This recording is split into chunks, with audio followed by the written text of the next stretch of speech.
Hello everyone, I'm Chad. And I'm Ben. And we are coming to you from the Golf Leadership Academy in Novi. And a lot of our students that come here ask us the question, to listen to music on the course or no music on the course, which one helps or which one hurts? So I'd love to hear, I know you were just getting loose, hitting some shots here, so I would love to hear from you. What do you think's better, music or no music? And why? I would say the answer to that question is, it depends, right? So it depends how you engage into the music. So we would say that music can actually help a lot of players play much, much better golf if you just engage in listening to the music with no narrative attached to it. So one of the nice things about listening to music is it keeps you present through your senses, and it bypasses the prefrontal cortex like we talked about before, and it will give you access to your motor system, which in turn, what that really means is you're gonna have access to your best game more frequently if you can continue to work on shutting out the prefrontal cortex. So by engaging in the music, I was able to do that. I was just listening to it with no storytelling. Fair. So would it be fair to say, we talk about commit to one thing. Yeah. Is it fair to say that you were just listening or vibing with the music and then the No ball? swing thoughts.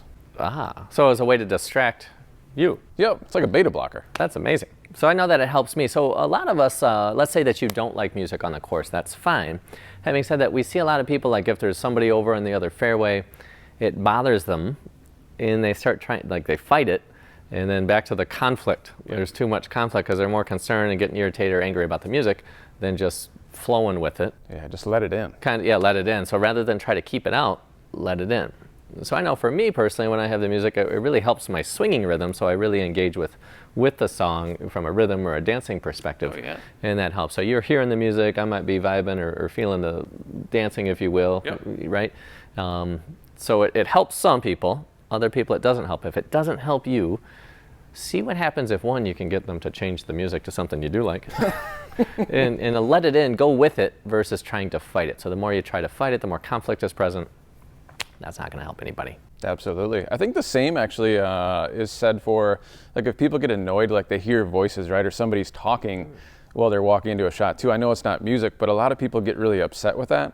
But as opposed to maybe like getting upset with the person that's talking, if you just let it in, you don't have to listen to reply, but if you just actually listen to the noise as you're walking in, that's another way you can access your best stuff more frequently, as opposed to getting so pissed off about it. Like, just let it in. Yeah, so you can practice this on the range. Hit a couple shots and just let the sounds in. Yeah. And pay attention to that versus, all the moving pieces of your golf swing. So see what happens there. Another thing that you could do is you could count internally or sing a song humming internally. So if somebody's talking, you could really engage with counting or a song of your own. Or if it irritates you, just see what happens if you let it in, and then maybe that diffuses all the pressure and takes away the conflict and frees you up to make a freer swinging motion. Yeah. Okay, play with these things. We think it'll help you on the golf course this summer.